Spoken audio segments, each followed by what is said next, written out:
Welcome back. This is World Insight. I'm Tian. It's a race against time to cut down on carbon emissions to fix urgent global climate issues. The U.S., though not active on the federal level at the moment, does its fair share of efforts at the state level and through local communities. With this in mind, I had visited Claremont City in eastern Los Angeles County, California, where people are urged to create a more sustainable community under the Sustainable City Plan. There, the locals share with me their stories on how they have been devoted to making sustainable communities. Laura. Hi, Wei. Hi. Come on in. Oh, good to see you finally. Thank you so much. You have a system now already established, yeah? So this house is all electric. We shut off the gas. And so every appliance here in this house is run by electricity. Okay. And And works here? that's an infection stove. Right. Laura Jo Fu moved to Claremont 3 years ago. She was drawn by the community's dedication to sustainable living. Today, by connecting her heating, ventilation and AC through an HVAC system, she's reduced her energy footprint. So this is our HVAC system, basically, I see. and replaces a gas, HVAC system. Okay. So that's your baby in a way. Yeah. Everything comes from there. Everything comes from there. Very fuel efficient, very efficient. Megan, Evan, Jay, good to see all of you. So thank you so much for welcoming me into your lovely town. I know you all have stories to tell in terms of where sustainable development is in your personal life. Megan, you've been working with the poorest community of this place. Tell us how solar panel is working so far. So I work in Pomona, California, which is one of the most environmentally impacted communities in Southern California. It's also a community that is surrounded by wealthier communities and often gets just like all the things that they don't want kind of dumped into it. So I work with an organization called CHIRP, which stands for the Community Home Energy Revolution Project. The vision of our founder was to work with communities to bring solar to the folks who typically can't access it, and that is our low-income communities, because solar, at least in the United States, is very expensive. And because of policies that have shifted in kind of our state government over the past couple years, it used to be like somewhat affordable, and now that NEM 3.0 has taken place, and people can no longer get kind of money from selling energy back to the grid, it put our lower income communities in an even worse position. Energy and homes are like one of the greatest pollutants, like even more than cars, if you can imagine looking at California. So how does that work? We developed a concept where we would actually manufacture panels in a small facility in the heart of the city of Pomona to provide job training to its residents, and then also sell panels, obviously, that we're making, and take that funding and use it to install community solar projects or solar on a low-income home to remove that barrier. We had a strong start. So the assembly member actually from one of the communities, Claremont, saw an opportunity to be a partner with a city that faces more hardship than Claremont does. And he got us $2.1 million from actually the state budget. So we were able to develop the factory, develop kind of training modules, and do work with a lot of our students to kind of do research, because we were using a new kind of innovative type of solar.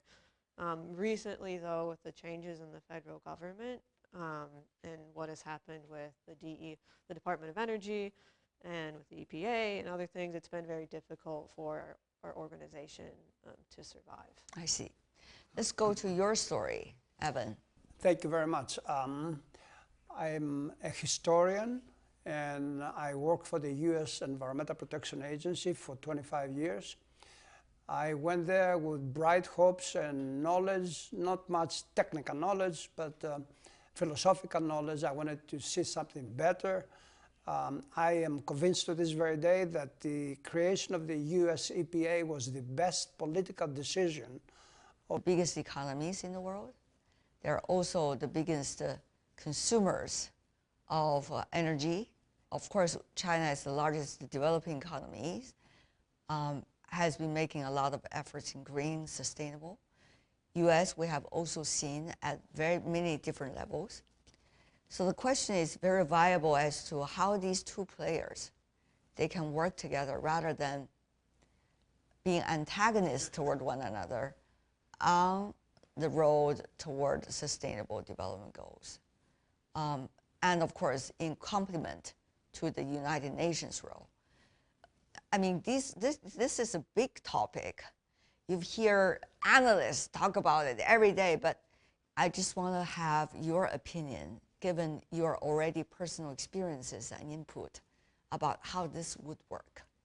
The way it should work is that we should have an administration that understands the global situation and to work collectively, these two great powers of the world, to bring about the changes that are needed to reduce our ecological impact.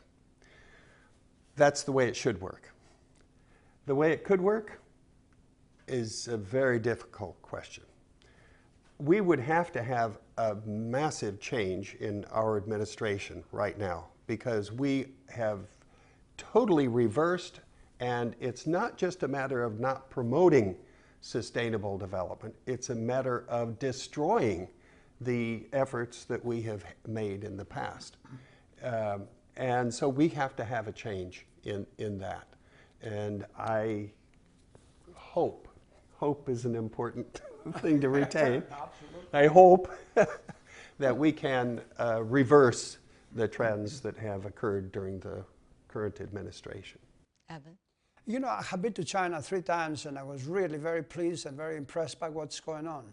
And each time I go, I ask, and they take me to a village, a Chinese village, and I have seen how peasants work in China, as well as in Greece, where I come from, and other countries. So if I were right now about China and the United States, I understand the problem, the political problems and the competition, but there are also alternatives to what's happening now with Mr. Trump and so on. We have hundreds of universities, thousands of scientists who understand the problem.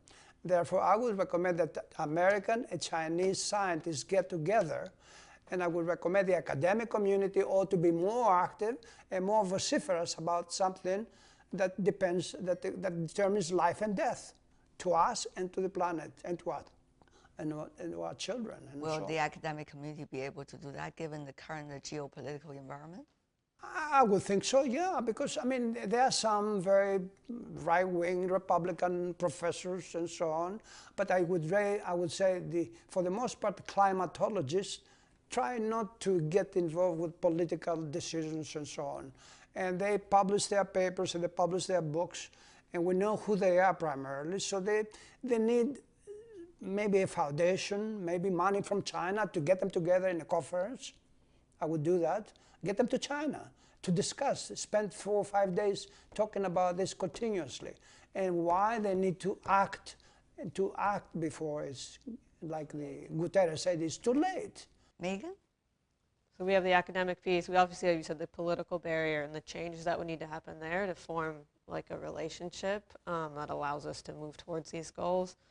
It also makes me think of the Institute of Ecological Civilization and the center they have in China. So right now there's a working relationship through a nonprofit in the U.S. and then an organization in China trying to bring these values and these conversations together, especially with university students and young people. I think that's one way, again, in addition to the very important things that you guys mentioned, to start to bridge that gap is even creating those relationships starting at a younger level so that as they're growing up and beginning to take positions of power, there's a new mentality that exists. I want to thank the 3 of you. I didn't expect that I would have a conversation like this, but this has been a very enriching and very confirming conversation. Thank you so much. Well, thank you. Ecological civilization, that's perfection. If humans can actually do it, but you need to have a discussion between the leaders and the people have to be more involved, and more, therefore, to be more involved, they need to be more knowledgeable about what is ecological, what is good, what is bad. All right. Do you think it is a bottom-up approach?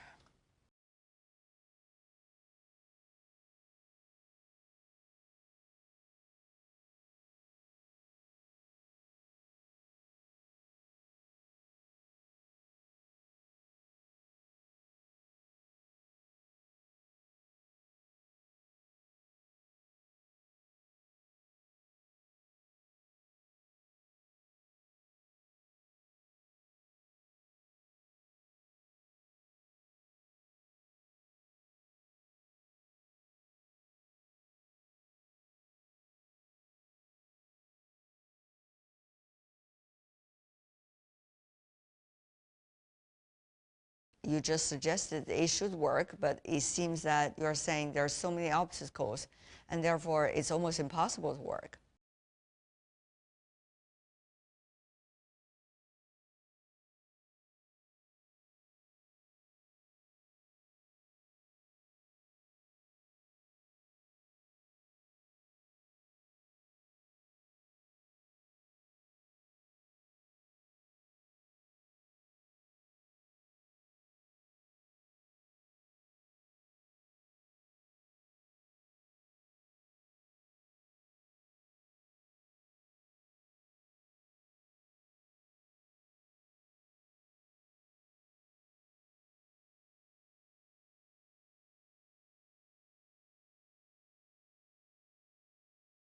I think it has to be a grassroots action, more specifically an individual action. We have control over what we do. We can make a choice of whether we want to go solar or whether we want to continue using fossil fuels. She just argued some of the folks don't have the choice. That's correct. That's correct. But there are choices that we make, thousands of choices that we make that we do have control over. Just, you know, we're a commodity-based world. It's stuff that we buy. There is so much stuff that people buy, even people with very low income, that we simply do not need. There are so many things that we could share if we had a community-based system. Think about all the tools that we have in the United States. Everybody has their own tool set and so forth. They use them maybe 5 times a year. And you know, having a community resource to do that is important. Growing our own food, you know, having a garden and so forth is exceedingly important. So you're saying whatever the UN is saying, whatever the national government policies are, let's just do our own stuff. I'm saying the United Nations has a very important role to play, and that is looking at this big picture. We can't go out and see what's going on around the world in the polar environment and so forth, but we can hear that information. The economic forces, you know, fights against what we really should do on the grand scale. So what do? We work with what we can do. Morally, for an sake of ethical integrity, we need to do what we can and approach that as best as we can. Evan? I would add to what you said is that we have in this society and every place else on earth, we have people who claim to be Christians, Muslims, or whatever other religion. Those people have the ethical responsibility to support the local initiatives and therefore to support solar energy, to support organic farming rather than gigantic agribusiness, to support eating well, and to actually fund some of these efforts. And the United Nations is part of that picture. The United Nations also ought to be more practical. When they are in Africa or Asia or Latin America, they ought to get involved with and guide the small farmers to become even more. Because most of our efforts in the US and every place else is with the big agricultural people, large farmers, not small farmers. And we need many more small-scale farmers. China and the United States, as all of you know, are this country in the 20th century. But regrettably, after a few years, I began to realize that political interests of the powerful, That means the people with petroleum, the people who have the industry, they would have access to the EPA through congressmen and senators, and their petition to do X, Y, Z in water or solar or any other decision went through that filter, and therefore the EPA administrator sometimes, despite the contrary opinion or the advice of the scientists, and we had 800 scientists in one program that I worked, he would do something different because that satisfied the political demands of the moment. And in 2014, I wrote a book about that called Poison Spring, in which I looked at the whole history of the EPA, the politics of pollution, and I was hoping that this country would make that book a bestseller. They would read it and try to do something different, because the political influence over the EPA is destroying the agency. So the people at the EPA, despite the fact that they are good scientists, they mean well, they have political bosses that are illiterate and they don't want to do good because their philosophical vision is very limited and they don't have the public good as the center of what they are doing. I see. What about your story, Jay? I had a very broad background and have had the opportunity to work for an oil company to see that side of the picture. And also to work with NASA and teaching for many, many years a diverse array of courses, over 45 different courses, teaching with religion scholars, historians, and so forth. What this has provided is a unique big picture, sort of like having individual tesserae to give you a clearer view of what's going on in the world. A lot of these courses were travel courses to the Galapagos, to the Ecuadorian Amazon and so forth, to Borneo, etc. You can see what's happening to the world. Especially a person of my age gets to see longevity, how things have changed, and can extrapolate from there to the future to see what it will be like in the future. I saw the decimation of natural areas, the development of urban areas that have mushroomed out. When I was, one of my majors was microbiology, and so you can inoculate a Petri plate and look at it 3 days later and you have just little bitty dots. Look at it 6 hours later and you got bigger dots. Look at it 6 hours later and it's covering almost the whole thing. If you look at satellite imagery of the globe, the NASA generated images, it mirrors that beautifully. And the Earth is a finite entity, and therefore it's like a Petri plate, and we are continuing to grow, eating up our forests, eating up grasslands. 97% of the tall grass prairie is gone. Only 3% left. I heard your story. Can you help us to understand, as a result of the expertise that you have, why sustainable development, as grand as they are, raised by the United Nations, inspired by everyone, almost everyone in the world signed on it, so much underperformed, especially in the field of sustainable development, in the field of climate change and environment-related fields?